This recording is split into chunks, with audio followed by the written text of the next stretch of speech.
महालक्ष्मी नमोऽस्तुते। नमस्ते गरुडारूढे कोलासुरभयङ्करी।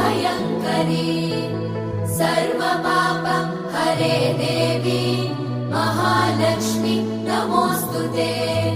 महादेव्यै च विद्महे विष्णुपत्नी च धीमहि तन्नो लक्ष्मी प्रचोदयात्।